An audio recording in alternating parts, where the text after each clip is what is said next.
address, subject to revisions until the president delivers it, will attract one of his largest audiences prior to the November election. Powered by soothing tea for his throat, guided by teleprompters, and accompanied by 6 aides and a historian, President Biden spent hours at Camp David last weekend refining a State of the Union speech that will be observed by one of his largest audiences before the November election. Thus, the stakes are high.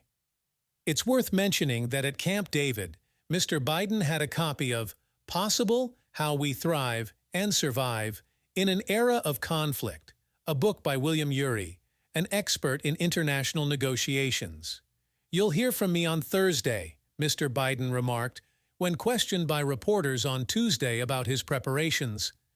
White House officials haven't disclosed the topics the president will cover or whether he'll refer to Donald J. Trump, his probable 2024 opponent, by name. However, Mr. Biden is likely to discuss the conflict in Ukraine, the Israel-Hamas conflict, China, abortion, immigration, trade, and other subjects in a speech he and his aides have been crafting since December.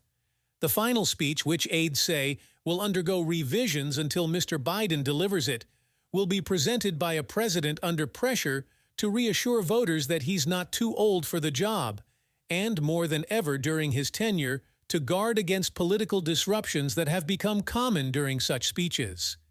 Mr. Biden's aides anticipate potential heckling from Republicans, similar to what Representative Marjorie Taylor Greene did last year.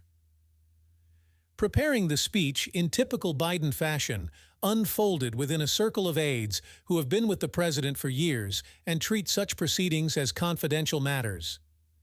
The Camp David weekend group included Bruce Reed, the White House Deputy Chief of Staff, who assisted with policy-related additions to the speech; Mike Donilon, the aide with the best grasp of Mr. Biden's voice; Anita Dunn, who supervises communication strategy for the White House; and Jeffrey D. Zients, Mr. Biden's Chief of Staff.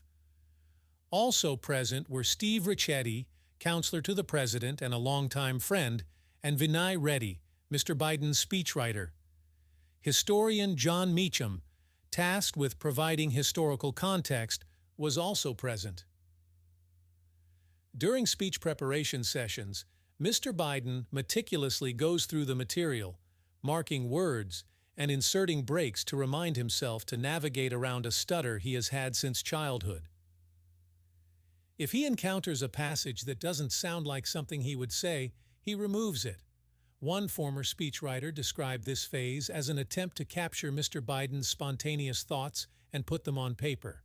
Ron Klain, Mr. Biden's former chief of staff, stated that the president works diligently and rigorously each year, noting that he understands it's his one opportunity per year to directly present his agenda for progress to the American people. Aides emphasize that clarity is paramount to Mr. Biden. The president will reprimand those who include acronyms or jargon in their drafts. During preparation sessions, he reminds staff members that he has a long political career, implying that he knows more about Congress than his younger aides, who describe congressional relationships and legislative dynamics. When reviewing drafts, he often asks staff members what the headline for the speech will be and, more specifically, what the news radio spot would say. According to one official, this is Mr. Biden's way of ensuring that the speech will be understandable to most Americans and of gauging how the news media will cover it. According to Ms. Dunn, the key to success in a high-pressure setting is simple. Let Joe Biden be Joe Biden.